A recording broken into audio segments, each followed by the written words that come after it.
Minister of Health and Wellness, Ms. Maureen Dwar, Permanent Secretary, Ministry of Education and Youth, Dr. Casson Troop, Chief Education Officer, Dr. Dilith or Ms. Dilith Hope Webb, Director, School Feeding Unit, members of the senior management team of the Ministry of Education and Youth and the Ministry of Health and Wellness, Ms. Vivienne Johnson, Senior Director, Policy Analysis, Research and Statistics Unit, Dr. Stephen Carr, Director, Policy Analysis, Research and Statistics, Dr. Tamar Stevenson, Senior Education Officer, Policy Analysis, Research and Statistics Unit, Dr. Dion Keynes, Technical Officer, National Food Industry Task Force, the Ministry of Health and Wellness, education officers, principals, teachers, vendors, good evening. Let me welcome you to this final series in the series of consultation on the National Schools Nutrition Policy. It's our aim this evening to inform, educate, and garner feedback from you, our stakeholders, on the National Schools Nutrition Policy, which is now a green paper. We're going to begin with prayer, and I'm going to be asking at this time to offer prayer, Ms. Dilith Hope Webb. Praise.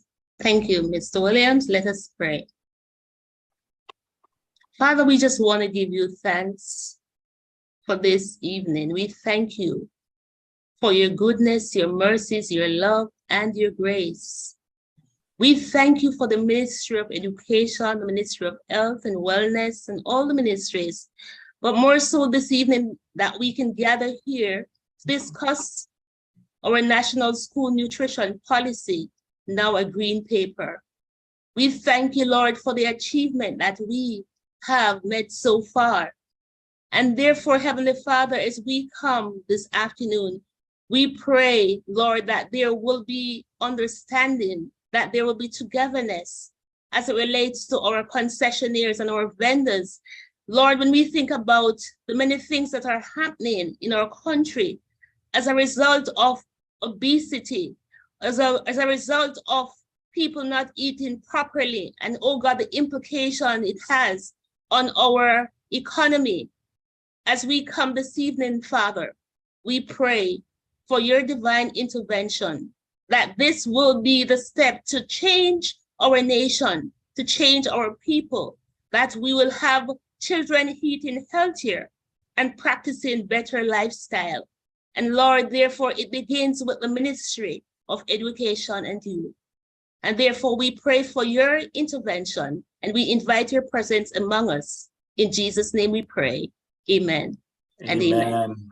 Amen. Thank you, Mrs. Hope Webb, for inviting the presence of the Lord with us. As I said earlier on, this is the final in a series of consultations as relates to the National Schools Nutrition Policy. And we're really happy to have our one of our key stakeholders, our vendors, with us this evening. And we've had consultations with our stakeholders from the manufacturing sector, or parents, or schools, or students. And we are really meeting with our critical stakeholders at this time. We'll also seek to promulgate the benefit of good nutrition, which aids in the physical and cognitive development of our students, and also the prevention on non-communicable diseases. Welcome to this session, everyone. Prepare to be enlightened as we ensure our children and other stakeholders are best served with regard to proper nutrition. Indeed, we're going to love our body and treat our bodies right. So really going into the session, later on, we'll have the opportunity, vendors and other stakeholders to participate in the question and answer. You can relate that. You can just type in the chat your questions as we move forward. But we're going to be having our ministers giving an overview, and will be able to share with us on this green paper, which we hope in short order will become a white paper. So right now we're going into our first session, and we're going to be asking our Honorable Minister of Education and Youth, the Honorable Favour Williams, to give the policy overview development and implementation. Over to you. Thank you so much. Good afternoon, everyone. Let me recognize all persons on this platform, all our team members from the Ministry of Education and Youth. Let me especially acknowledge the Permanent Secretary, Mrs. Maureen Dwyer, our Chief Education Officer, Dr. Kassan Troop, all the members from the Ministry of Health and Wellness, our principals, our teachers, our vendors, parents and students on the platform this afternoon. Welcome. You, our vendors, are an important stakeholder as we seek to finalize the National School Nutrition Policy. It aims at increasing the awareness of our children as to what is good and proper and healthy nutrition. It aims to raise the awareness as well among our parents so that our parents can provide support to our students. I know that during the course of this afternoon, you will hear from more technical persons in terms of the overall policy development, the stage where we are now, and how we go forward from there. So I am here to say to vendors, again, you're an important stakeholder in this process. You are at the school gate or on the school compound. We are asking you, imploring you to ensure that the items that you're selling to our children will help them in terms of their health going forward. You know, based on the numbers, we have an issue in Jamaica with rising obesity among our children. We also know that when you do not have proper nutrition, you're vulnerable to all kinds of illnesses.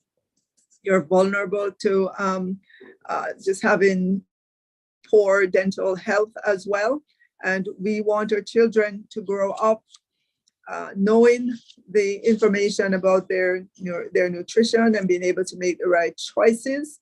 We know that they may not always do it, but giving them the knowledge, the information over and over again is going to help them as they begin to come into their own and make choices. We spoke to our parents some time ago to encourage our parents to be careful about what it is they're putting in the lunchbox and sending to school, what it is that they're cooking at home, to ensure your fruits and vegetables as much as you can, for them to be eating these things at home so that the children can see that their parents are eating it and they in turn will want to do so. Want to encourage more water in our diet, more drinking of water. And we're seeing our children choose water in school. We're seeing them choose low sugar drink as well. We want you as vendors who are buying items from the manufacturers to be saying to the manufacturers, we want low sugar drink. We don't want to be selling the high sugar beverages to our students. We don't want to be selling these high sugar snacks to our students. Please reduce the amount of sugar that you put into these snacks that we're selling. You are influential. Buying the products from the manufacturers, and to the extent that they are hearing your voice, they will respond as well. And so this afternoon is to bring you some information, specific information, in terms of what you do, the items that you're selling, and to let you know that we have embarked on this, and it's not something that's going to be over, going to be fly by night. It's something that's going to be sustained over a very long period of time, well into the future. And so we're asking you to come on board as well in terms of the items that you have in your basket that you're selling to our students at the school gate or on the school compound. I know that you know the benefits of good nutrition, and this is what we want to teach our children all across Jamaica so that they'll make the right choice, they'll make the proper choice as they grow up to become the men and women of Jamaica. This afternoon, I have with me Dr. Christopher Tufton, the Minister of Health and Wellness, and I am going to hand over to him now, if that's okay, for him to just give his opening remarks as well. Thank you very much. Thank you very much, my colleague, Minister Williams, and I know the pleasantries have been, and the greetings were said by her, so I'd say ditto to that. We're in a parliamentary session, so we had to come out to engage this process because we think it's very important, but I know we're going to have to get back in also. But I think this is so important. I want to thank the Ministry of Education, working with the Ministry of Health, teams, and of course the vendors for being a part of this conversation.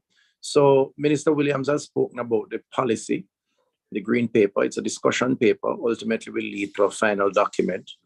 Why are the sellers important to this, outside of the compound or on the compound? First of all, you provide a valuable service, and we mustn't and are not going to devalue that. The truth is, the overall community of food suppliers and providers combined makes up the variety that students require, the quantities that students require, and not just students, administrators, staff in some instances. And so your role is critical because you provide that option. The other point I'd make is that the nutrition that we seek, which is going to help our young people, those in the school environment, and by extension, the society, function better with better and healthier lifestyles, is a function of the consumption habits, and by extension of what you provide or you help to provide to them. And this is going to be very, very important to appreciate and understand, because in a sense, you provide to a captive space. And if they get things that are not healthy for them, the kids, that is, the children, our children, then over time it will become a premature illness and all the related issues. And so the role, we can't have a weak link in the process. We can't have the canteens, cafeterias providing healthy output or products or options, and the vendors or sellers on the compound or on the gate not doing so. Ultimately, when the policy becomes law, when the green paper becomes policy and the policy is enforced, there will be mechanisms to enforce that, which is another reason why we need to come on board, working with the Ministry of Education, working with the local government authority, working with the police, as the case may be. A vendor who may have enjoyed a relationship with a school for many, many years could technically be removed. And that is not the intention. That's not the objective. What we're trying to do is to ensure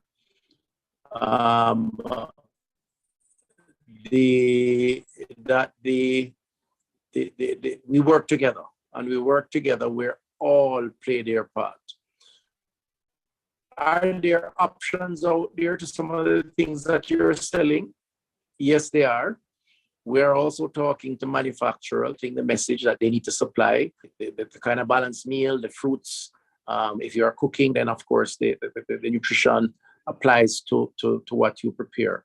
When the children have those options as real options, then you will not lose out.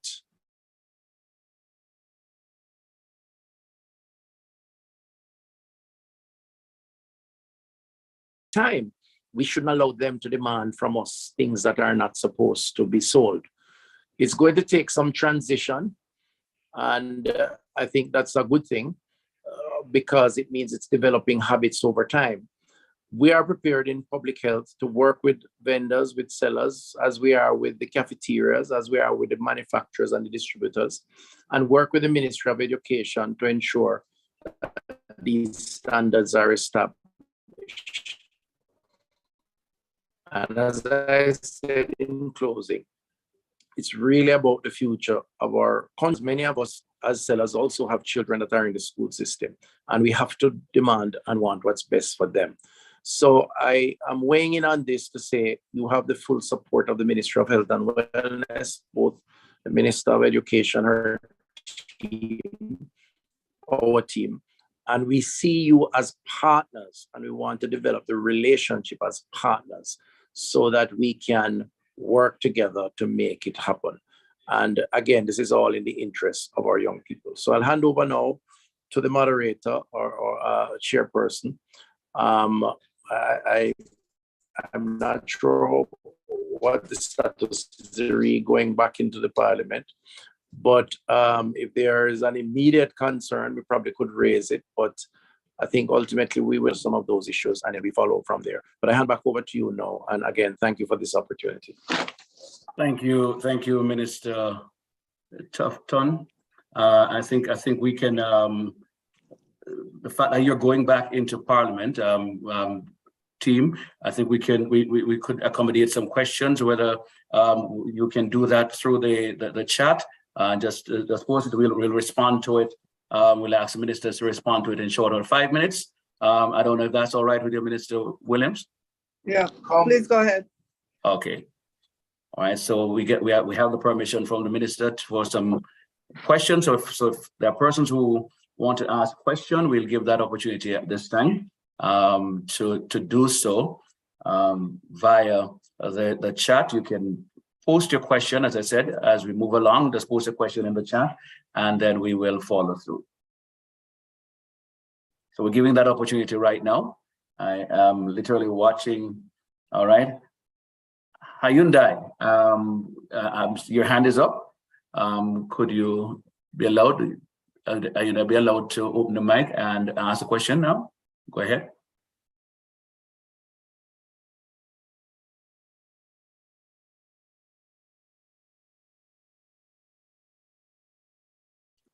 Hyundai?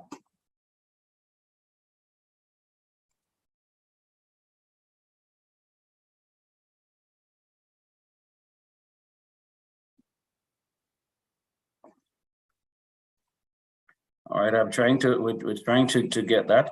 Okay, Nina Dixon, go ahead. Good evening, everyone. Good evening. I just want to thank you for having this this well-needed consultation with our vendors. And I just want to implore on our vendors, not only about the sugary stuff, but the safety and security aspect. We have to look out for our students. So when you occupy the sidewalks where the students have a safe passage to traverse, it causes a safety and security issue. So I want us to look at that. We have to protect our students. We can't have them walking in the roads before or after school. All right, so I want us to look at that carefully.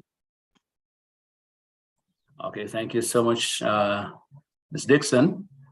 So we take note of that. Joylet, go ahead.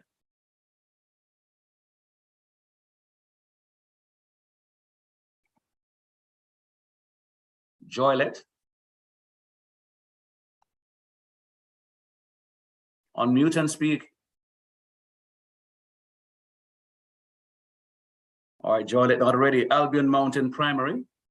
I want to acknowledge ministers, the principals who have allowed the vendors to accommodate this meeting in their labs. There are several principals who have done so. And so the vendors are utilizing the labs at the school to access this meeting. So we want to acknowledge the principals who've done so. That's a partnership that we're looking forward. So Joylet, are you there? Jacinth. But the ministers have to go back into Parliament. Unmute.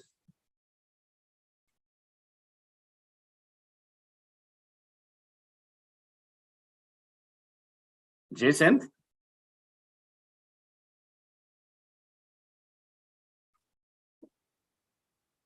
All right. We have to move on. It seems that there's no. Yes, go ahead. Pleasant good evening. Good evening to you. Yes. I'm at Brixton Hill Primary School in Moko, Clarendon. What you people are saying about the vendors at the school gate are on the compound, should we not purchase the Synox or the juice from the wholesale to sell the students?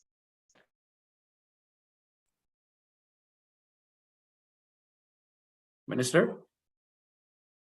I'm asking the question. Yeah, you're right. Thank you for that question. No, what we're saying is that the conversation now will provide a policy that says what is allowed and what isn't. And we will work with you and with the wholesalers and the manufacturers and the distributors, so you know the level of sugary drink. There are many of them on the market that qualify: the water, the snacks that have the less sugars and so on, and salts.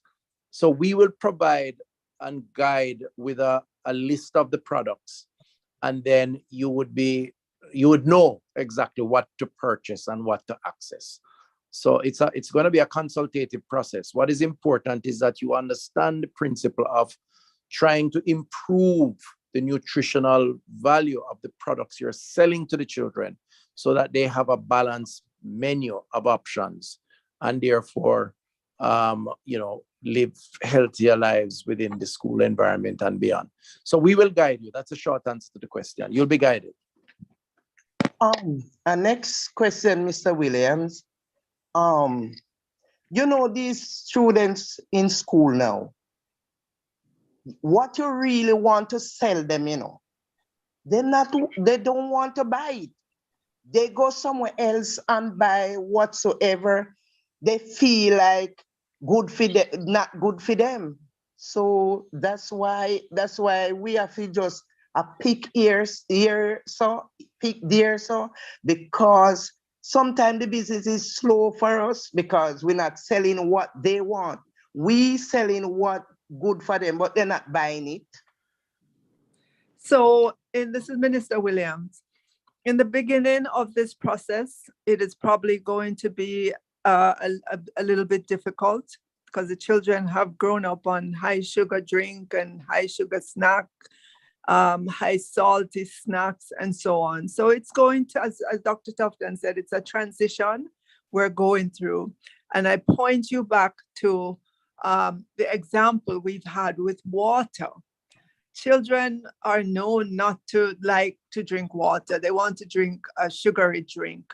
But we have seen over the years, since we've ramped up the communication around water and how good water is for you, that not only are we seeing adults choosing more water, but we're seeing children choose water to drink. That didn't happen overnight. It happened with just constant communication about the benefits of water. And so, yes, we are going to have to, we meaning the Ministry of Education and Youth and the Ministry of Health and Wellness, we are going to have to support this program with a national conversation, national PR and communication, so that all the stakeholders are aware of what we're trying to do. So we're asking parents to support their children, encourage them to choose the low sugar drink when they themselves go to supermarkets and the shops to buy snacks for their children. We're going to teach them how to read the labels so that they know what they're buying. And it's an education process that I know we have to engage in over the long term in order to change the behavior and have it be the behavior that we want in terms of the choices and the knowledge that our children would be growing with. So I agree with you. In the beginning, it's going to be a little bit difficult because of what our children are used to, but we are going to be there to help to support them and keep reminding them about the healthy choices. the Minister Tufton has been talking to the manufacturers, the entities that create these drinks and these snacks, to say, put less sugar in them, put less salt in them, right? So that you have when you go to buy these things, you know that you are buying the right one for the children. And if all the vendors are buying low sugar drink and low sugar snacks and so on, pretty soon the children won't have the high sugar things to choose. So eventually, we will have better and more nutritious products on the market. We recognize that we're not going to see it overnight, but we want you to know the direction in which we're going, and to say to the vendors, this is again, like I say, it's not an overnight thing. It's not a flash in the pan. We're not going to do it this month and not do it next month. It's something that's going to be sustained over a long period of time to enable the behavior change that we want to see. Do you want to add anything to that, Minister Tufton? I think you have captured it. I know it appears a little bit challenging because the knowledge of the products and so on is not yet available. But every school will be given a guideline with suggestions.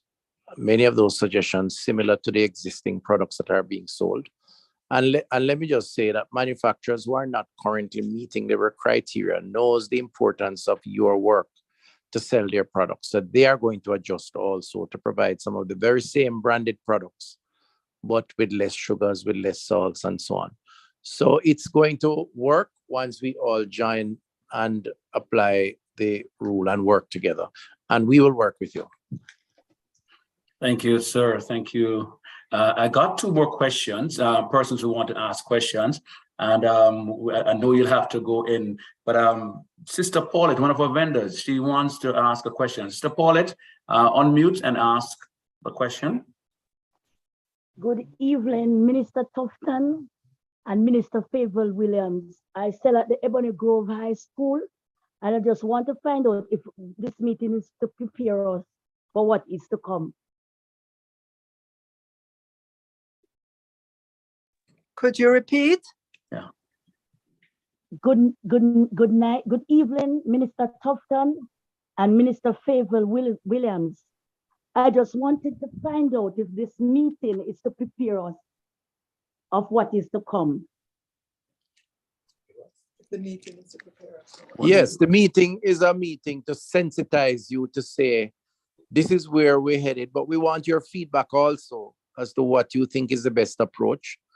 To say to you, we have to do better for our children by giving them products that we sell that is more nutritious, that we will work with you as vendors to provide you with a list of items. We're working with the people you buy from, the wholesalers and so on also. And then once we implement the policy, you will know exactly what to do. So that's what the meeting is for, to help to make everybody understand. Okay, so we'll be having a follow-up meeting from this then. To the extent that there's a need for more information, I'm sure we're going to make information available. I'm sure we're going to make telephone numbers and email addresses available, so our vendors or manufacturers or wholesalers or teachers or children or parents can still be in communication with us to ask us questions if there's anything they don't understand about the process. So the communication channels are going to be open. We do have to get to a point where we finalize the policy and begin the conversation, not the conversation, begin the public relations and communication about it to raise awareness about it. But it's going to continue to have conversations. I'm sure there will be questions that come from different quarters because not all our vendors are on this meeting this afternoon. So we remain open because we know we're in this for the long haul, and there's a lot of information that we will need to give to the different stakeholders in the process. Okay, thank you very much. You're welcome. You'll not be left alone, Sister Paulette. You'll not be left alone. We'll be there for you. All right, that's a commitment. All right, the last one, Galaxy 820. Can you identify yourself and go ahead and ask your question? Hello, good night. Good evening. Yes. My question is on the roadside, if we sell on the roadside and the children them can't cross and we can't go inside of the schoolyard, what about that? And the next one is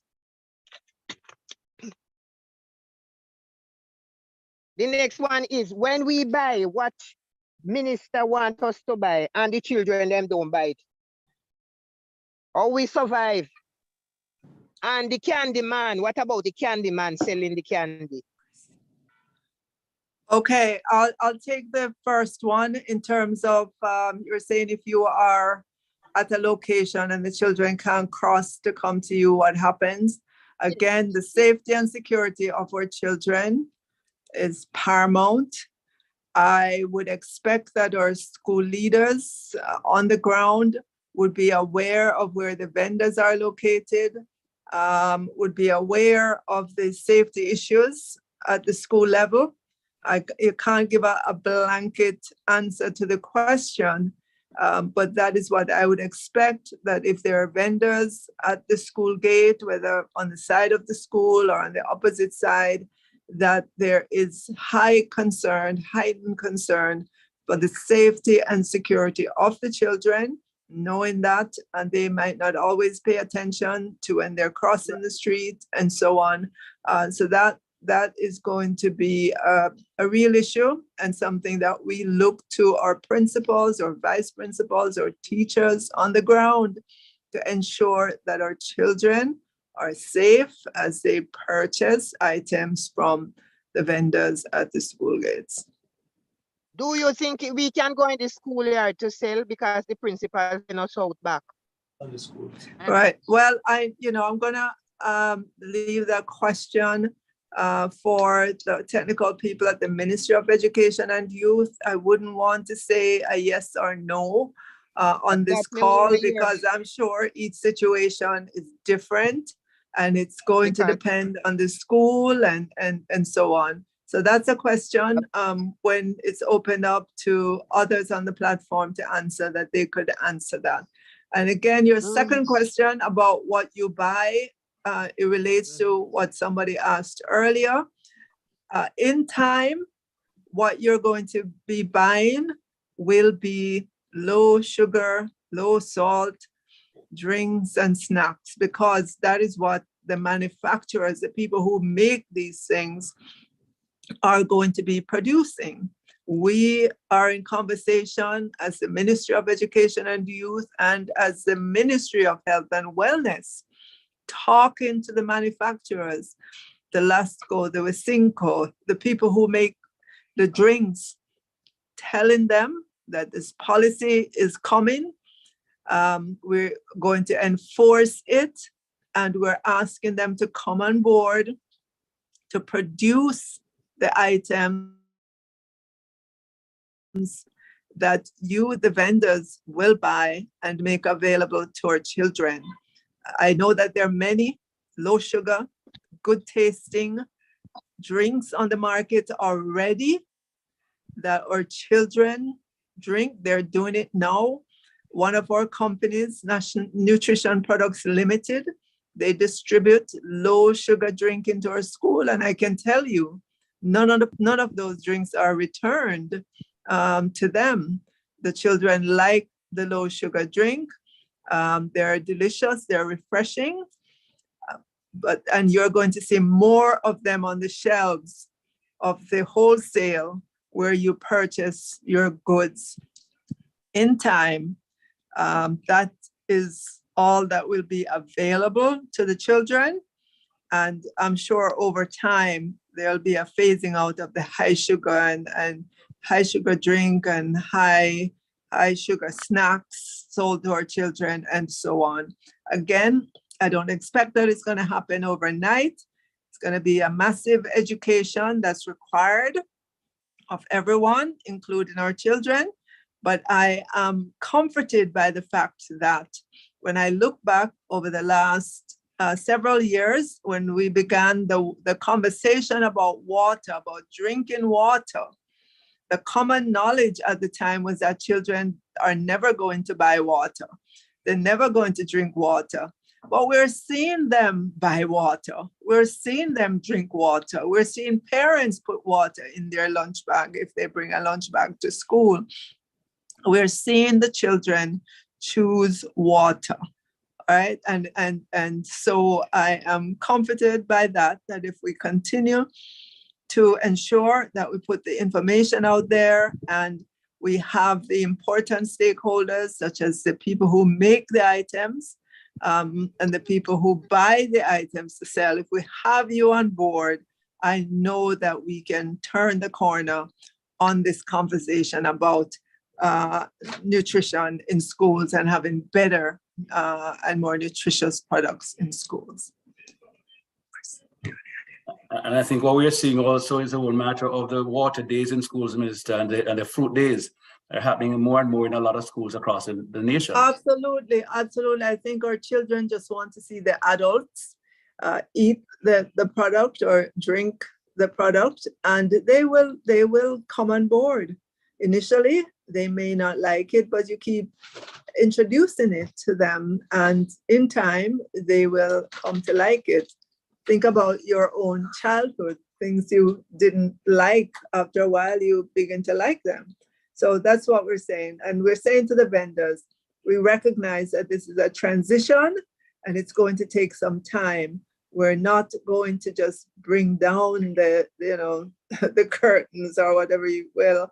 On day one, we recognize we have to work with you, provide that education to you, to our children, to our parents, to our teachers, our principals, the wholesaler, the food manufacturer, all persons involved in this process. We just have to keep repeating, educating, and helping persons to absorb the message that we are bringing to you, because it's a message about the health of our children and the fact that we want them to grow up to become healthy individuals with the knowledge about the choices that they need to make about their nutrition, and we want them to pass it on to their children and their children's children, and so perpetuate the goodness of this.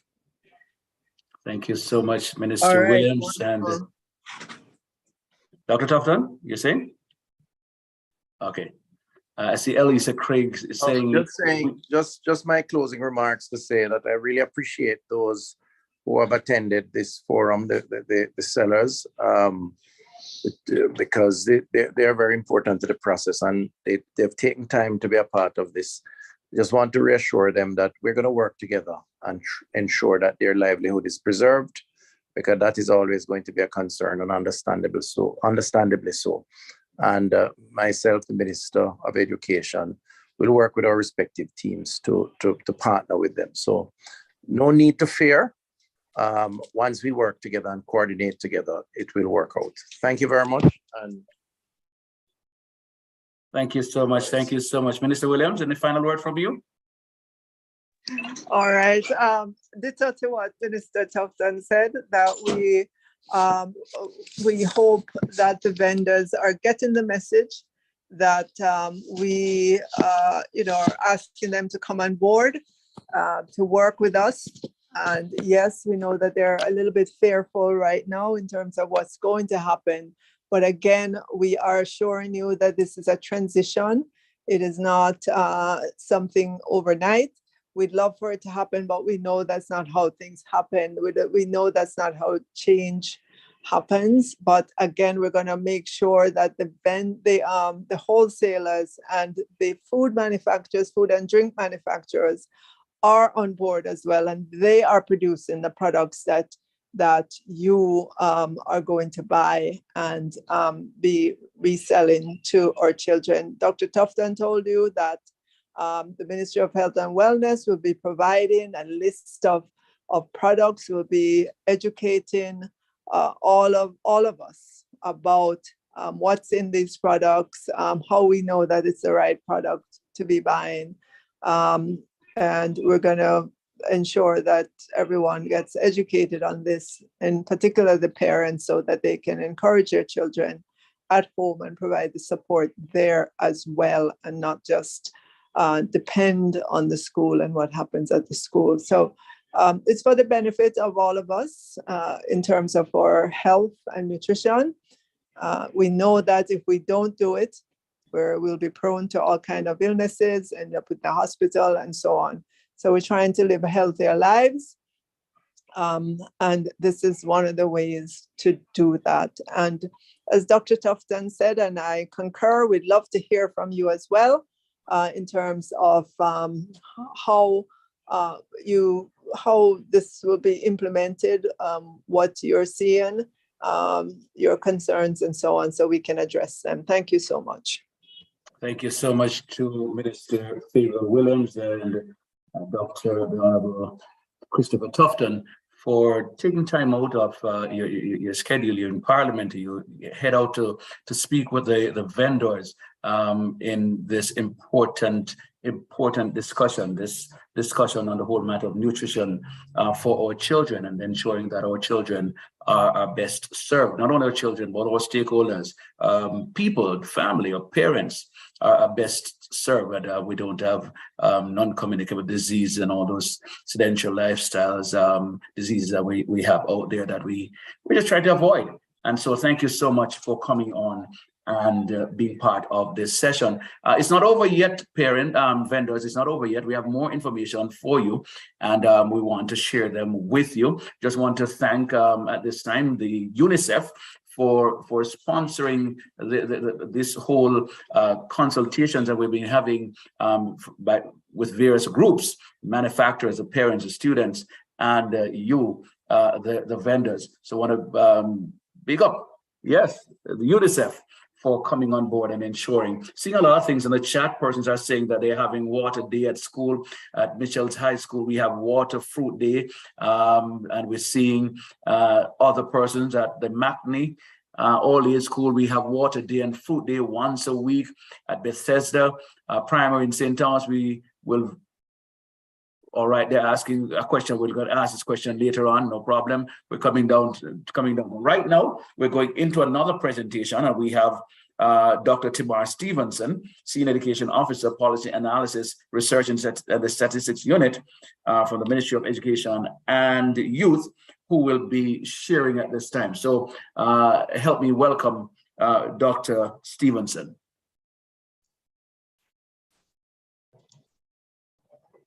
Okay, so thank you, Mr. Williams, for that, and the protocols have already been established.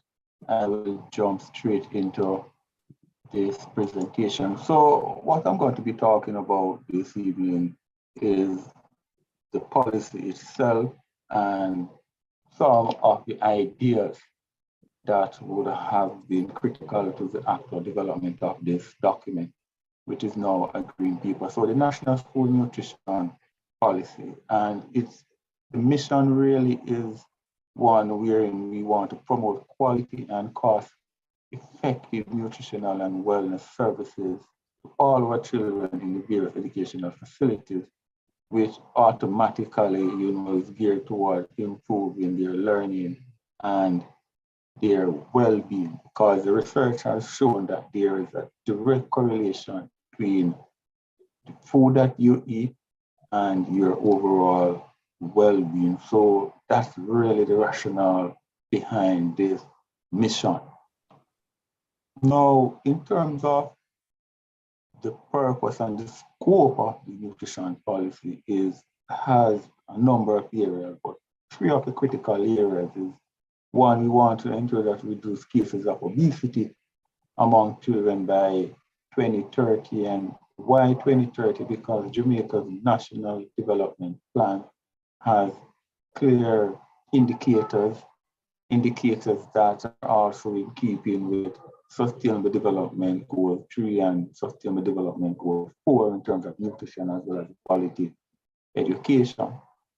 We also want to increase the physical activity among children, while at the same time promoting healthy eating habits. So those are just some of the purpose as well as the scope of this policy. But separating apart from that, though, there are a number of objectives that are available. And one is really to provide and implement nutritional standards and guidelines. And so the consultation session, you vendors, it will also help us in terms of formulating those standards and at the same time guidelines to go with those standards. We also want to create an environment in schools where that students are given the opportunity to enjoy meals from the various food groups, while at the same time we want to optimize the nutritional status of children in order to improve and sustain the physical, social, and mental health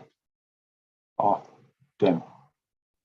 Separating apart from that, do we want to increase to up to 85% by 2030 number of schools that provide dietary choices to complement meals in order to meet the nutritional needs of students. And this simply means that sometimes, you know, there are students and their children who might be coming from home, they might have had breakfast, but it might lack some of the nutrients required. And so to complement those meals is one of the critical objectives of this policy.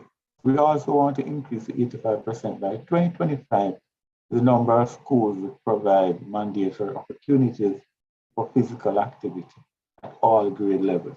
We are aware that, especially the kindergarten, primary level, and up to 9th grade at our high schools, you know, students engage in robust physical activities, but somewhere around grade 10, grade 11, I've realized that it's more of a choice for some students. And so we want to promote opportunities for physical activities. Now, there are a number of guiding principles that, you know, govern this document, this green paper, and one of them is equity and equality. Now, this simply means irrespective of where you're from, the school you attend, you will not be discriminated, right? It will be fair for all. Secondly, it is multi-sectoral and community engagement. And I want to speak specifically to community engagement. This forum wherein that we are speaking with you, our vendors, is critical in terms of the type of engagement, the type of collaboration that we want. Secondly, we also have a right to good nutrition, and of course, the rights of the child and good governance. Good governance in the sense that we promote collaboration, we promote active involvement and participation. So here you have some of the guiding principles that govern this document. Now, there are some critical areas, though, that I have to also bring to your attention because the policy delves into a number of areas, but I'm going to point them out, the critical ones to you. And the first one has to do with the school environment and education in school.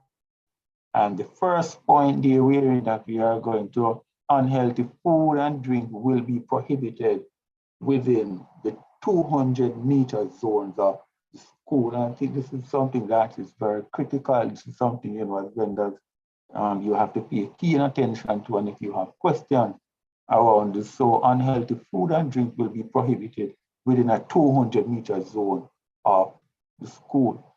We are also going to be promoting, you know, the consumption of more locally grown food will be used. So this is where you might have our community farmers who could also benefit from this process. Secondly, there is a provision of meals.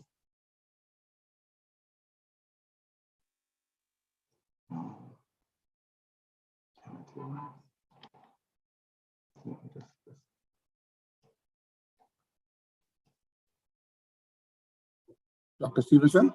Yes, you're hearing me? We're hearing you. Okay, loud and clear. You went out a while ago, but we're hearing you now. Okay, so you're hearing me loud and clear? Yes, sir. Okay, then. So the provision of meals to meet nutrition standards we want to ensure that the recipe manual is local produce. And so the content in terms of the labels will be critical to this process. And separating apart from that too, it can actually be used in the teaching and learning process in terms of integration, where teachers could actually use the manuals to actually help to deliver or build out a particular concept. We are also hoping to control, the marketing of unhealthy food. So the marketing of unhealthy foods in schools will be controlled. Physical activity environment. Now, students up to grade 13 will get 3 5-minute physical activity break daily. And if you notice, we are going all the way up to grade 13. Separating apart from that, there will be a 1 hour of physical activity weekly. Because the research has shown that not only do you need to eat healthy, but you also need to be engaged or participate in some form of physical activity. And this is what we are hoping to promote: healthy lifestyle. We are also going to be providing students with health checks and counseling, and schools will also be provided with adequate, clean and safe drinking water. Already, I have seen it, the minister articulated it earlier as well, where you now find that a number of our students are bringing their own water to school, and that is very positive. Separating apart from that, there's going to be curriculum development, as I said earlier, where we are going to be ensuring that our teachers are exposed to the various products. They are also going to be given opportunities to integrate, the healthy lifestyle, etc., as part of their instructional delivery process. So professional development with our teachers will be done as well. But moving on, as it relates to the development of any policy, having a wide cross-section of persons, critical key stakeholders, is very important to the process. And while we have several stakeholders, I want to bring to your attention our communities, our farmers, our vendors, because you are critical to this process. You directly interface with some of our students on a daily basis. And that is why, it is imperative that, we have you in this forum so that you can share your views and at least put forward some recommendation as well that will help to inform the final document. And then, of course, you are going to probably have some challenges in terms of the actual implementation of this document. There could be instances of a lack of cooperation. And this is really, we need your support, vendors. We need you on board in ensuring that, at the end of the day, we have a policy that it fit for purpose, it's practical, and this is something that you feel comfortable being a part of. And so, separating apart from that, you might have financial constraints. There could be, increases in poverty or sometimes unpredictable nature of the agricultural sector. So those are just some risks that could be associated with the actual implementation of this policy. But by virtue of the fact that we would have acknowledged those risks, it simply means that we also have in place contingencies to help to alleviate the impact of these particular challenges that I would have identified. So thank you for listening, and I'll now hand over to Mr. Williams. Mr. Williams. Thank you so much, Dr. Stevenson. So much food for thought in what you would have presented. And we're going to be getting back the questions and answers later on. But we are going to move right into another presentation from the Ministry of Health and Wellness. And that is from Ms. Dion Keynes, Technical Officer, National Food Industry Task Force. So Ms. Keynes, go ahead. Thank you very much. Good night, everyone. Thank you so much for your patience. I don't want to keep you very long, but I do want to give you some important information on the standards that are part of the policy. So the standards that I'll be talking about refer to the nutrition standards in the policy. So what are these standards and why do we have them? So the standards are going to define the foods that are allowed, the beverages that are allowed, and the ones that are not allowed. And the point is that we want the children to get more nourishing foods more often.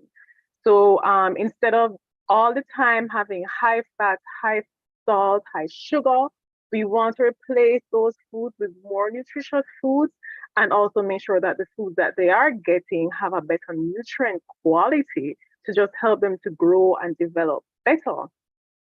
But why do we even want these standards? Do we even need these standards in schools? Well, you'll hear people talk about NCDs a lot, and that's because these non-communicable diseases, that's what NCD stands for, these are a major health issue in Jamaica. If you recall, when COVID first came to Jamaica, we heard how it impacted people who had underlying health issues. And these health issues were mainly NCDs. So NCDs are a major health problem. If you think of it like a tsunami coming over the country, I mean, globally, this is what it is like. So diseases like cancer, high blood pressure, heart disease, stroke, diabetes, these are some NCDs. And where it is at now, it is almost like it's a tsunami coming to take us over. About 20,000 people in Jamaica will become overweight or obese this year. So they weren't overweight or obese before, and they'll become overweight or obese this year. And being overweight or obese increases the likelihood that you'll develop cancer or hypertension or heart disease or stroke or diabetes. Out of 5 Jamaicans, almost 4 of them die from NCD every single year. And I'm sure that everybody here knows at least one person with one of these diseases.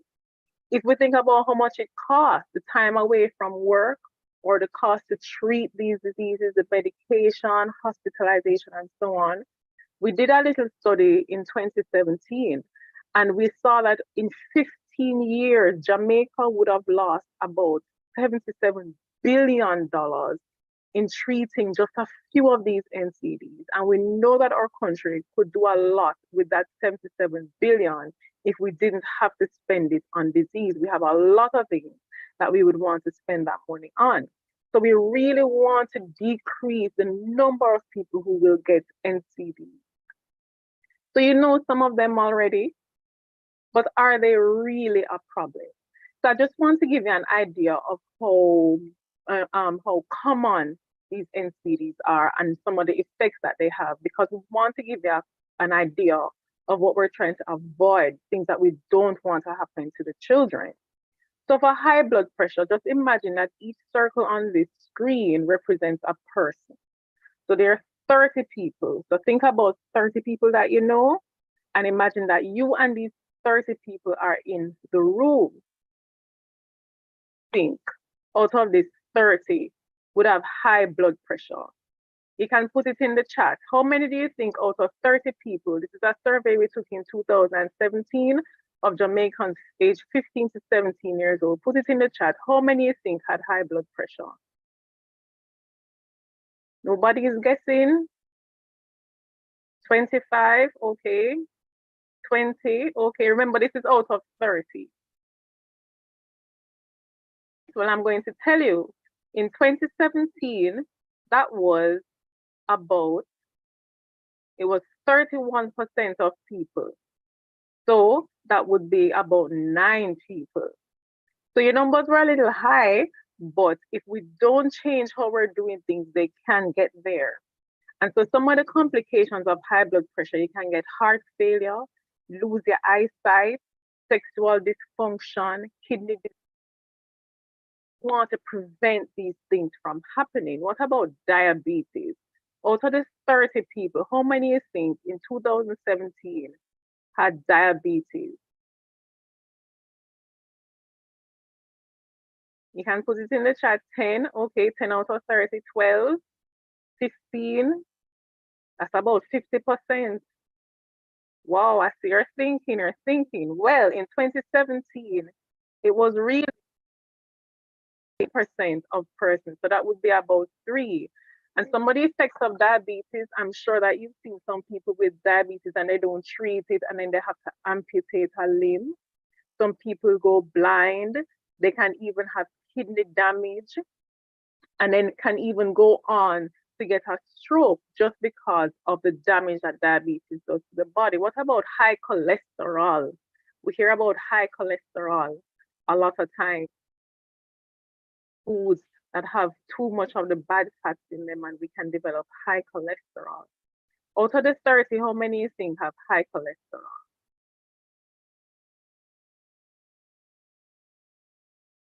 5, okay. All right, well, I'm going to tell you now, in 2017, it was 17% of people. That was about 5 persons. So you got that right. You did a good guess. High cholesterol. So there's stroke, memory loss. You can even go on to develop heart attack, gallstones, heart disease. And so what we're saying is if we don't do something, we'll have more people getting these things. People who already have them, they will get worse. And we don't want the children to begin to experience these diseases. And what we're finding is that the children are actually becoming overweight earlier. And so they're developing these diseases earlier. So long time ago, they said like diabetes was old people because older persons were getting it. Now we have young persons who are developing diabetes because of our poor lifestyle. So this is what it kind of looks like if we put these 3 things together: diabetes, hypertension, and high cholesterol. So it's really a lot of people, and as I said, 4 out of 5 will die from an NCD each year. So those are things we want to avoid. It's a strain on families, it's a strain on communities. These are things that we want to avoid. But what causes people to develop NCD? I know you've heard about lifestyle. What do you think are some of the lifestyle things that contribute to NCD? Some of the things we have control over, some of the things we don't have control over. What are some of the things we have control over? Well, there are some common things for some of the NCDs, right? I've seen somebody say nutrition. So there are some common factors: unhealthy diet, using tobacco, yes, as you're saying, exercise, so not doing enough physical activity, the food we eat, yes, abusing alcohol, and even air pollution. And some of these we can control more than others. And so these nutrition standards are actually to help us to control the nutrition aspect in the school. And you would have heard Dr. Stevenson talk about the physical activity in the school and so on. So we also know that unhealthy eating causes unhealthy children.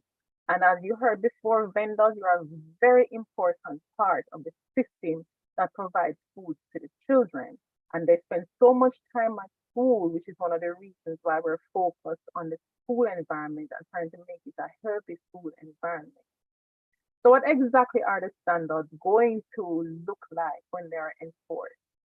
So it would apply to all these public education institutions that the Ministry of Education and Youth has control over, up to secondary level.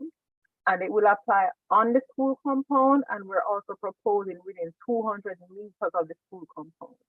That means that if you're within that 200 meters around the school, you would have to comply with the standards as well. And then it includes activities that are held for the students within that boundary. It applies to anybody who is providing the meals or snacks in that boundary. So whether it's the canteen, the tuck shop, the student group, the vendors, anybody. And when? During school and during special school activities. So where normal school might finish at 2 o'clock, but they're gonna have a special function, say starting 2:30, but it's for the students, the standards still apply at that time. So we've decided then, looking at the important aspect, we're not going to go into people's lunch bag and search and see what they brought from home, because we know people have special needs, where if you can't eat something or you don't eat something and it's prepared at home, so that you can have something to eat. We're not going to go into the lunch bag and take out your lunch. But as Minister Williams said, we'll continue the education to help parents to prepare healthier lunches from home in the first place. We're also looking at sports drinks. These are very important to the athletes when they are competing or training. For people who are not doing that level of physical activity, we don't need that. So the sports drinks wouldn't be sold openly, but they will be made available for the athletes during training and competition. You also have some beverages that are like meal replacement. Now, these things can get out of hand if they're not monitored. So if a student is on meal replacement, it should be because they went to the doctor or the nutritionist and it was recommended based on their health situation. And as they're using it, if they're using it over time, they will have visits to that nutritionist, visits to their doctor, and make sure that they're getting the benefits from it and it's not providing any harm. So those won't be sold openly.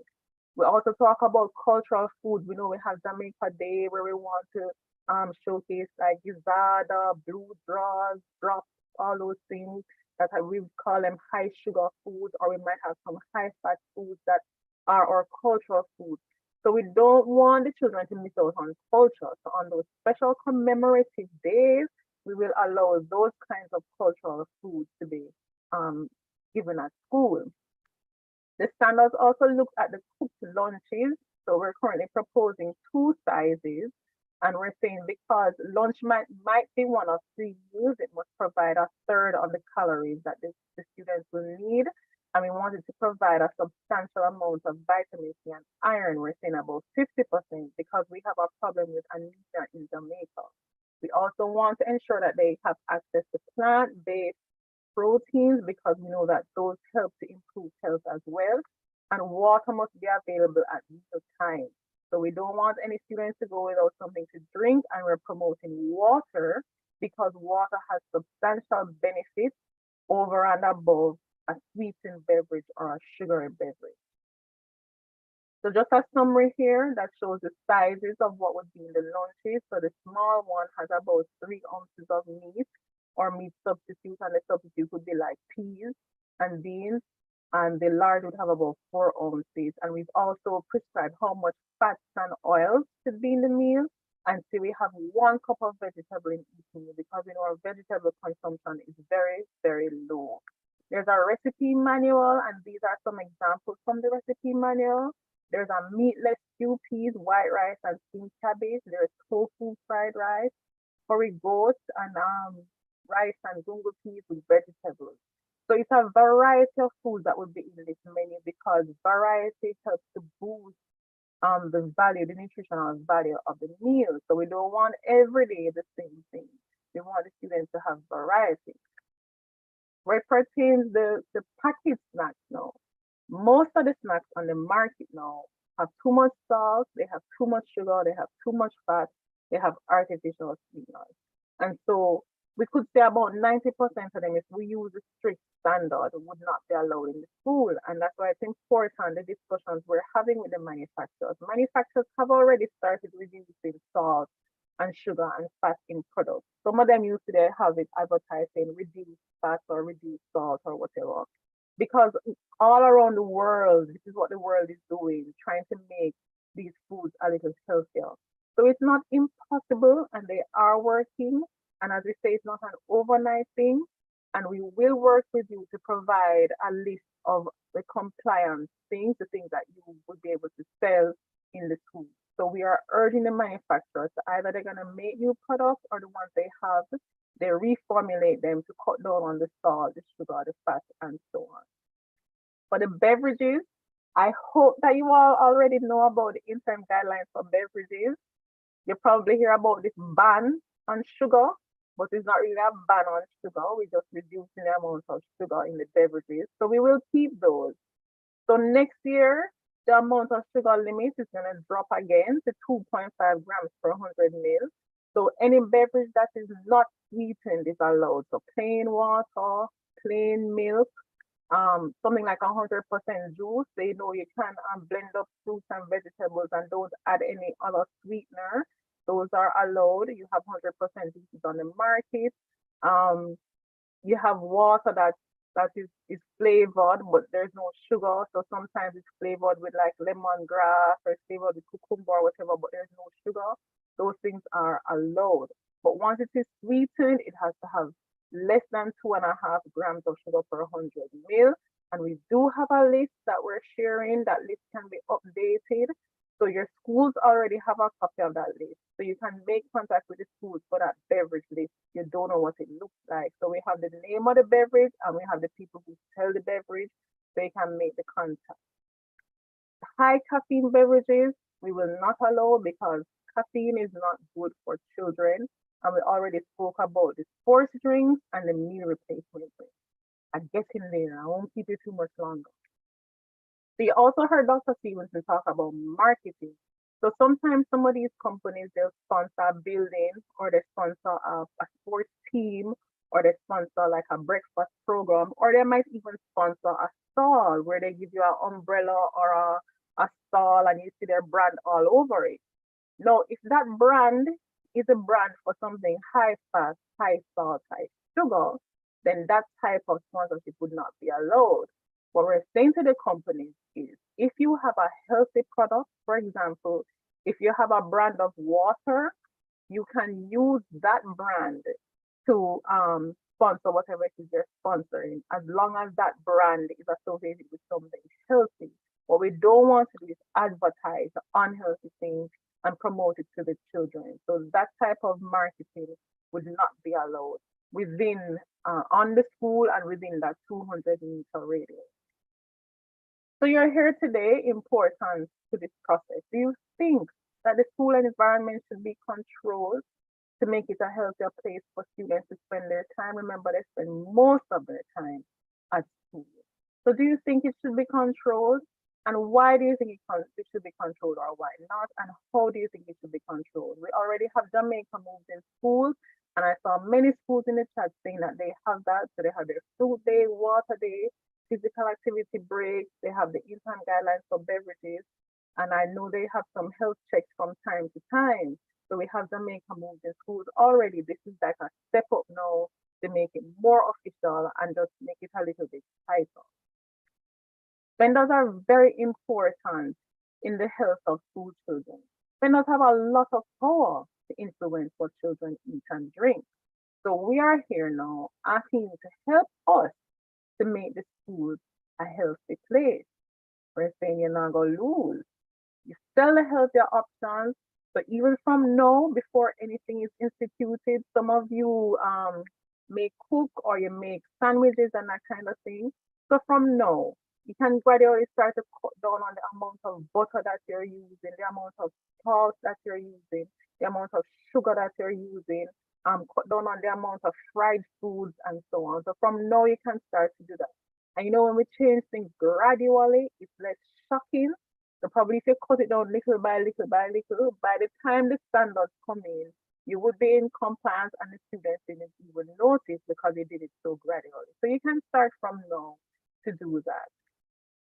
So thank you very much for your time. This is it for me, and I'm sure we'll give you the opportunity to ask some questions.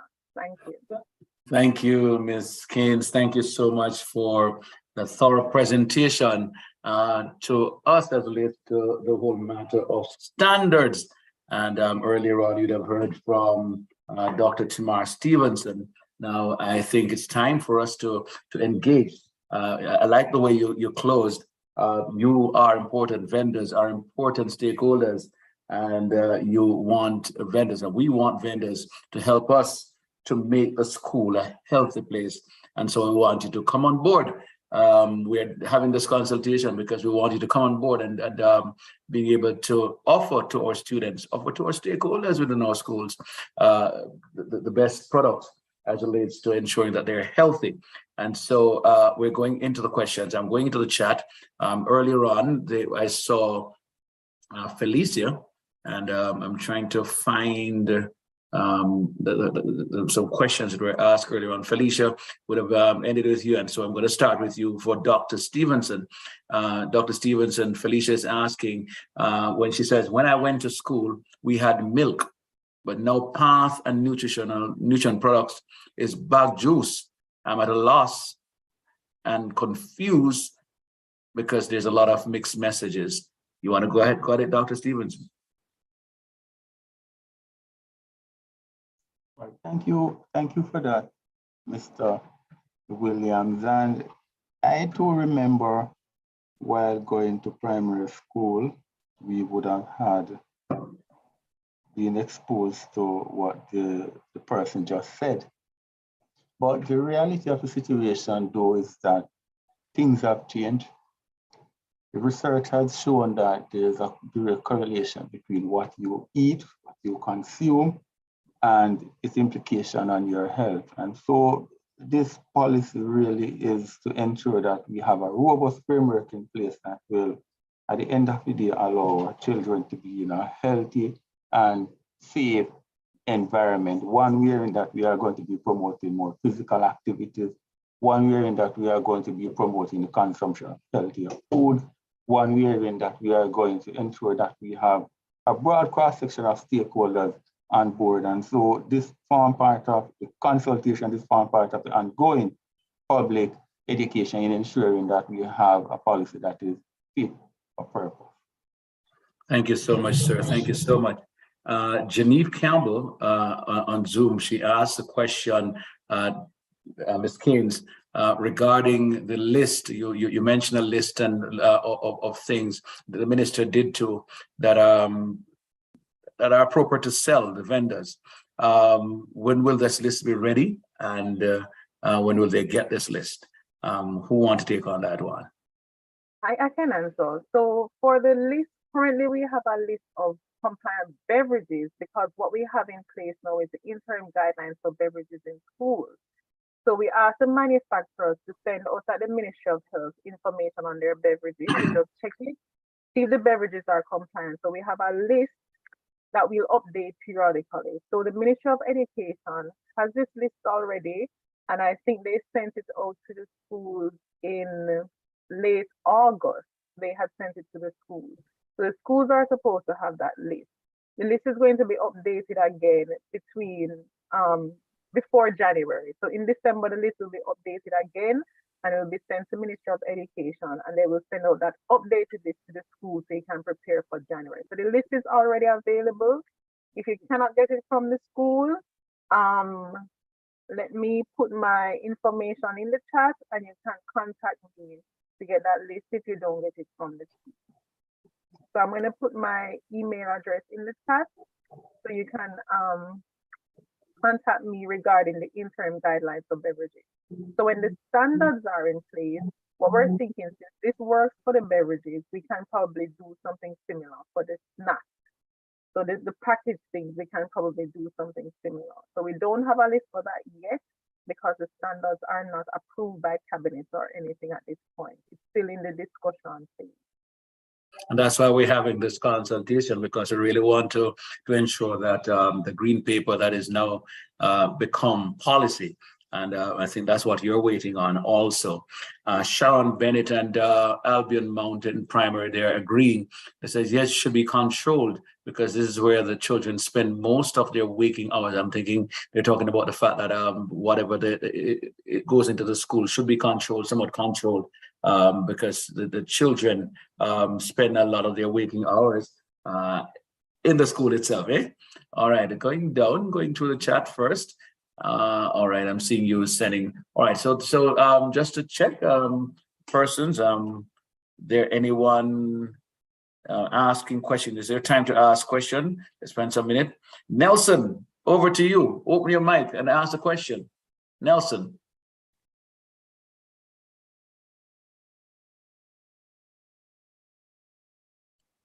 Nelson, are you there?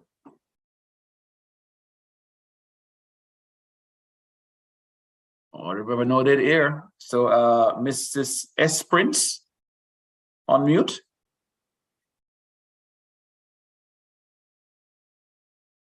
Mrs. Esperance? See, your hand is up. Change your mind? Or let's hear from Janice Taylor.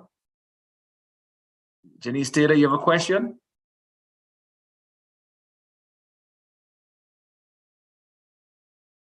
Please permit them to open their mics. Janice Taylor.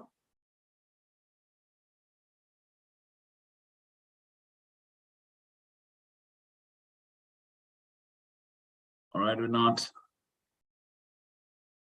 hearing them. So going in, Nelson.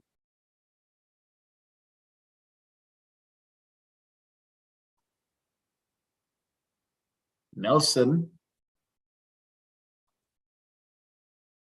All right, remember this is time you can ask questions, vendors, wherever you are. Just want to acknowledge again those principals who would have opened their labs for vendors to be using their labs to access this meeting this evening. Really appreciate you. This person is saying Galaxy A12 is saying we can't go around the fact that the vendors are selling all the candies, etc. Something needs to be done about them. Too much is expected of the school and leaders. The ministry needs to address this issue before I guess they were trying to say something about them addressing this issue. What's your thought on that, Dr. Stevenson?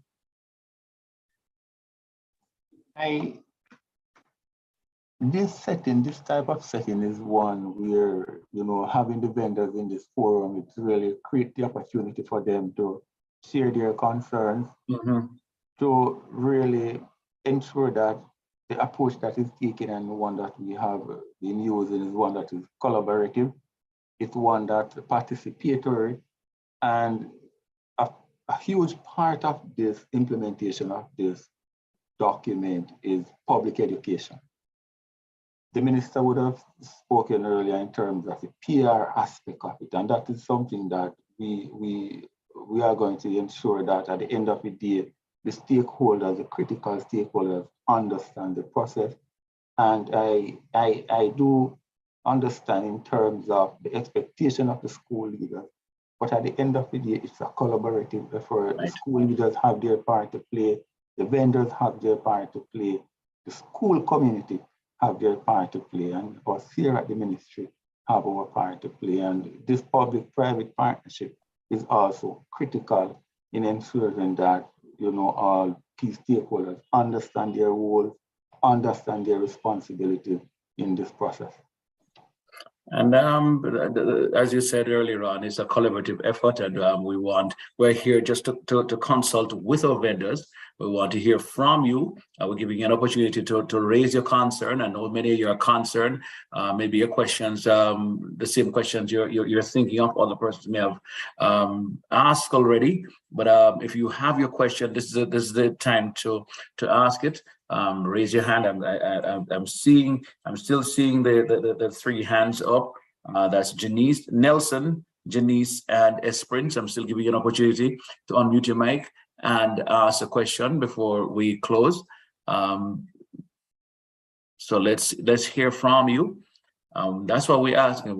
It's consultation. We're asking you to join in the conversation. We've come to you. If you have issues, let us know. We will. I'm sure Mr. Stevenson and his team and the team from Ministry of Health also will seek to address before implementation. But it's not green paper. It's not cast in stone. We take your statement, whatever you think needs to be added in this conversation as relates to nutrition policy that we are promulgating here this evening. All right, I'm seeing another here. Once these rules, policies are generated from a ministry level, there's usually a tendency of compliance. When school leaders take on such position, after a ministry promulgate stance, then school leadership will ensure compliance with help of the CSSB officer and those from the municipality and public health officials. Well, that's coming from Mugabe Grant. I wish you'd open the mic and kind of explain that to us, Mugabe. Yeah. So let's have a discussion. Any other question? I'm seeing those hands still, Dr. Stevenson, up, but I'm not hearing them. Is there a plan as it relates to concessionaires? Is it the same thing as relates to concessionaires? Well, there are vendors, eh? Yes, concessionaires have to comply by the policy as well. They are covered under the scope, so they have to comply as well. Okay. Right. There was another question somebody had asked earlier on in the chat about the cost and the sourcing for fruits and vegetables. And they were asking if the government is going to help with the sourcing of these healthy products because the pricing is a challenge at this time. I cannot answer, but I know that that's a concern and has come out several times. And so it is noted. I don't know if anybody else on the panel can respond to that. But I know it has come up several times, and it's something that the government has to look at when we talk about this policy. Dr. Stevenson? I do endorse what Ms. Kane would have said, you know, that's something that would have popped up more than one occasion. And I want to also delve into the comment regarding compliance, regarding implementation, etc. And what we are seeking to do is not to put something punitive out there. It's not that approach that is being taken. It's a participatory approach. We want the stakeholders to own the policy. And the research has also shown that when you get people to buy in, you get people to buy into the ideas, buy into the change, it's more sustainable. And so we are not expecting that, you know, it's going to happen overnight, but through ongoing education, through ongoing public engagement, I'm sure that, you know, we will have our stakeholders on board. Okay, so that and it is continuous. It is a continuous process, eh? An ongoing process. It's an ongoing process, yes. So let's I'm just looking in the chat to see if there's anything more. Wondering if S. Prince or Jerry's Taylor or Nelson. All right. Okay. With that knowledge, also Dr. Cassan True, who is with us online, and I don't know if you'd have anything to add in this conversation, Dr. True. Hi, good evening. Delroy, are you hearing me? I'm hearing you loud and hearing you clear, miss. Okay, good evening to our vendors as well and my fellow colleagues on the platform. Just want to endorse what has been said. We really value our vendors, and so this is precisely why we are gathered this evening to hear from them. I'm particularly pleased with the contributions thus far. I heard earlier our vendors talking about the poor choices of our children, and which makes it difficult for them sometimes to buy the right things or the appropriate things, our supplies for our children. But as Minister indicated, we expect that over time, with increased education and support services in our schools, with the reduction of the sugary content and the trans fat, etc., in our supplies that we are providing for our children, then eventually our students will make the right choices. When we have all our vendors on board and our concessionaires, then the choices will be the same right across. So the competition with having some vendors comply and then there are others who are providing substances or supplies that are not appropriate and are competing with other vendors who are complying, then those matters will be treated with, and of course, over time, everybody will be providing the same supplies, the appropriate supplies for our children to purchase. I heard earlier also, Delroy, the concern about cost. We have heard it before at other consultations, and something that we have noted, vendors, It's not a commitment that we can give at this time, you know, with respect to making a contribution or so forth. We will note that as we go forward, as the substitutes are provided, you know, we will participate with our suppliers, you know, to make sure that the meals are provided at an appropriate and reasonable cost to our students, right? And so that's as much that we will say at this point. But in terms of any financial commitment on the side of suppliers and concessionaires, etc., we will not be able to make those commitments at this time, but we have noted it, and we will bear that in mind, Delroy and vendors, once we are discussing further about price points and profit margins going forward on the right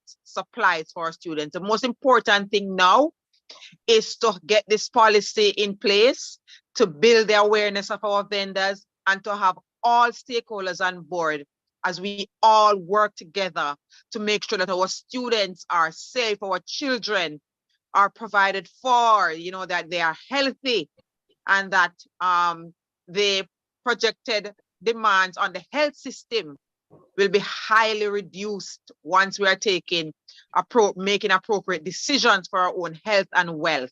So that's what is critical now. And it's not just about our children, Mr. Williams, it's also about our vendors making the right choices for themselves.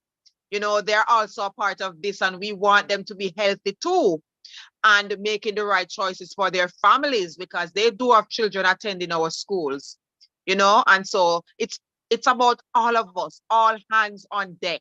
That's what is important now. And I'm particularly happy to hear of our vendors thinking about what is appropriate and making some commitments in their individual spaces to start making the changes, and waiting on us also to help them through that process. And we are committed to that. Thank you very much.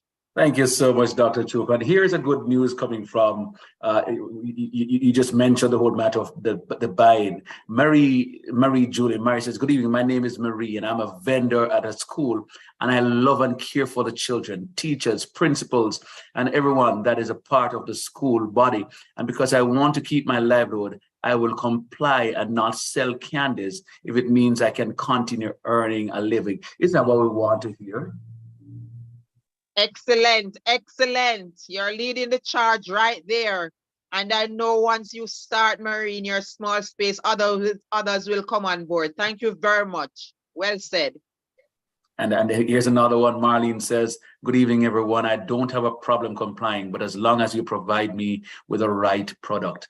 And so you'd have said, Dr. Troop, and Minister said it, Dr. Stevens would have said it, Ms. Keynes would have said it, that conversations were had with the manufacturers, and we're seeing compliance from them also.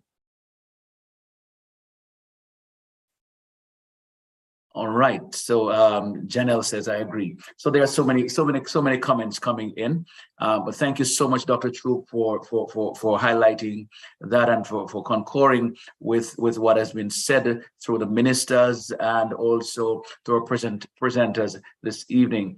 And as you're told, a list will be, and I'm sure Ms. Keynes would have shared her contact regarding persons who want to have that list that would have been shared with the schools already, really. Right, Ms. Gaines? Yes, the list was shared with the schools already. And as I said, the list will be updated, so there will be a new list closer to the end of December, so that the schools will have an updated list for when the threshold for the beverages falls again, effective January 1st. So that this is going to be updated. I think persons are, thank you so much. I think persons are very clear. And Delroy? Yes, miss. Just to share that we will be sending that out through our schools bulletin as well. And so we're relying on our principals to share this with our vendors.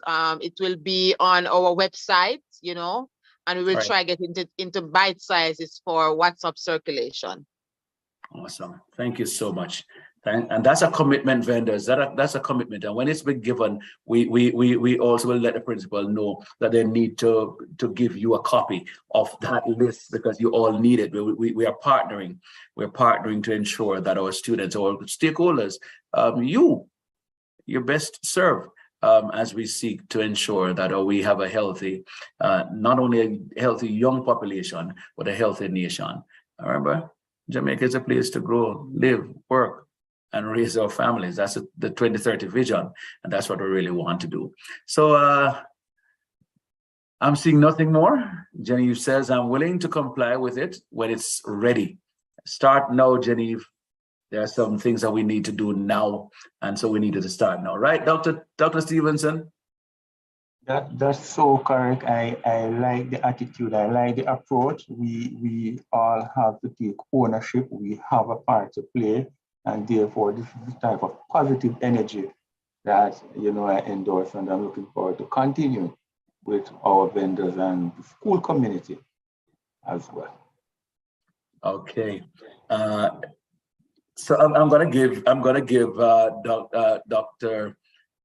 Dr. Stevenson. I'm gonna put you last, really. I'm gonna ask Ms. Kins just to give her last wind up as it relates to what you're saying to the vendors, and just a wrap up.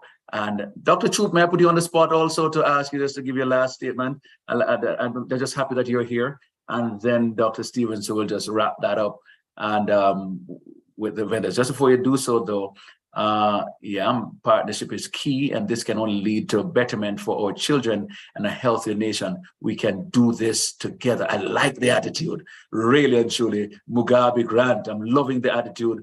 I'm seeing the fruits. O'Brien says, I'm ready to comply, but will vendors be given a discount price? Remember we talked about that earlier on, O'Brien, just like the schools do, seeing that healthy eating is so expensive. We talk about that, Dr. Troops just spoke to it, and I'm sure we're going to be having further conversation on that. Ms. Keynes? All right, just to wrap up, I love the spirit of this all Jamaicans, but we're very resilient people. But we're also very strong-willed people and determined people. So once we set our minds something and we say that is the direction we're going in, I know that we work towards it. And so it's not an easy thing. Change is not easy. Somebody put the stages of change in the chat. It's not easy, but it is worth it. And we are all committed to working together. We all have a part to play. And if we do our little part, I'm sure when you see your children and your grandchildren growing up strong and healthy, you will say it was worth it. That's it for me. Thank you very much for coming. Okay, and I'm just putting Dr. Troop on the spot. Dr. Troop, your closing statement. Thank you so much, Mr. Williams. I am very happy for what I've seen coming through from our vendors. They are very enthusiastic about what is to come. They are very interested in what is to come. They have been asking what is next. And they have been telling us in their utterances, in their questions, in their feedback, in the chat, saying, I am ready. I am very impressed with that. And to be frank with you, this is what I expected, because I do believe that our vendors understand their roles. As a former principal myself, I know that many vendors, they are mothers and fathers for many of our children. They look out for our children. They work with principals. We can have some difficult ones, but I know for the majority of our vendors, they are always willing to comply, either about satisfying the regulations to work inside the schools or about satisfying the regulations to sell outside of the schools. They partner with schools to clean up the areas. They partner with schools to look out for the safety of children. They provide lunches for many children, Delroy, for the week, and sometimes the parents pay them at the end of the week and sometimes at the end of the month. This is the nature of our vendors from my experience as a principal. And so I am not really surprised today about the positive responses that they have offered. And I want to encourage them that we will continue to work with them because we value their partnership. Thank you, vendors, for your support, and we will continue to provide you with the necessary information as we roll this policy out. Well done. God bless you. Wow, thank you so much, Dr. Troop. And Janelle says, we will cooperate, guys. We will sell what's good for our kids. Sharon says, a great presentation. The healthy way is the best way. And Denise says, thank you for including the vendors. We are ready. All right. And he says, Marlene says, can we get the parents to encourage their children to buy fruits because they don't love to buy the fruit? I often have to take them back home back. We're going to do that. We're going to ensure that everyone is on board, Marlene. So thank you so much. Thank you so much for these comments. Man, we're feeling good. Dr. Tamara Stevenson, yes, your final statement.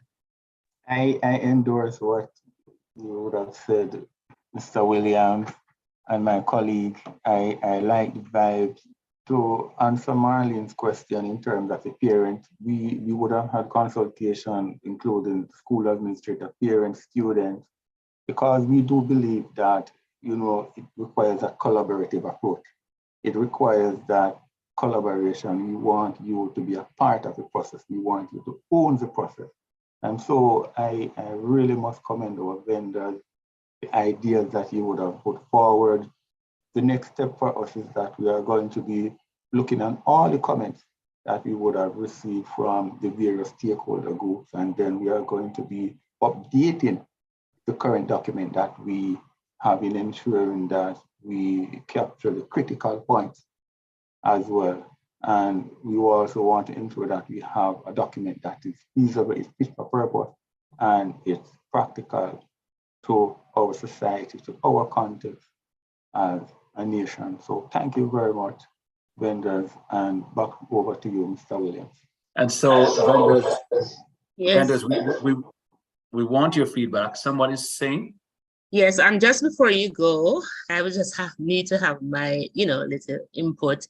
Just want to say thanks to the team, thanks to everyone here this afternoon.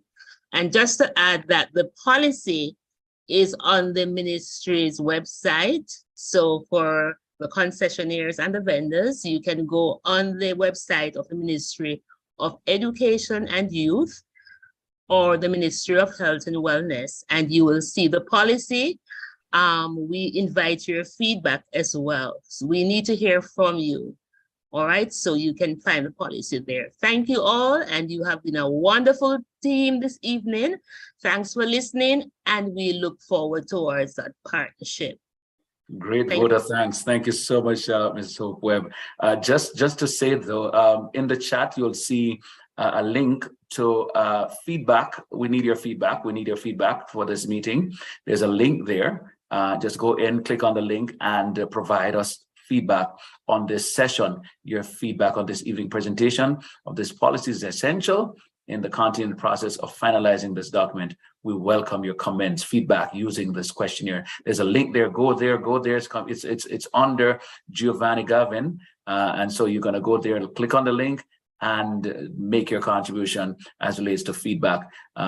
O'Brien says this is a great initiative. Let's make Jamaica great. As a matter of Mugabe says, as a part of middle management, I work with the vendors at Cumberland High School, and they always work with the school and its initiatives, especially those from the MOEY. Together we can, says Jermaline. Marlene says, thanks for everyone for encouraging us. Sometimes the vendors have to give some children fear to go home, and that's what Dr. Troop says earlier on. Their fear loss or they use it, and that's the type of partnership we want to continue.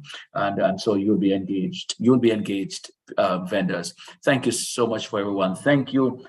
Just want to say thanks again to our ministers, Minister Favor Williams, the Honorable Christopher Tufton, who joined us. I want to thank Ms. Dilette Hope Webb for praying and for literally giving you the vote of thanks a while ago. So she opened and she closed, but I really thank you for allowing the presence of God to be with us. To Dr. Tamar Stevenson, who gave a very stirring presentation, and to Ms. Dion Keynes, our technical officer for the National Food Industry Task Force, for that presentation on standards. We also thank Dr. Troop for coming on and, believe me, put things in perspective. Thank you so much, Dr. Troop. Thank you to our principals, those our education officers who galvanize all the persons together, to our as I said, our principals and our vendors, our teachers, all persons who allowed us to have this session, to JIS for your support. Thank you, everyone, and may God bless you and keep you, and may He continue to shine His light upon you and offer you peace. Yes, ensure that our children are taken care of, and this national policy on schools nutrition, the nutrition policy, we want it to become real. Yeah, we want it to become real. So we're going to be working to ensure our children are best served. Thank you so much, everyone. God bless you. This meeting is terminated at this time.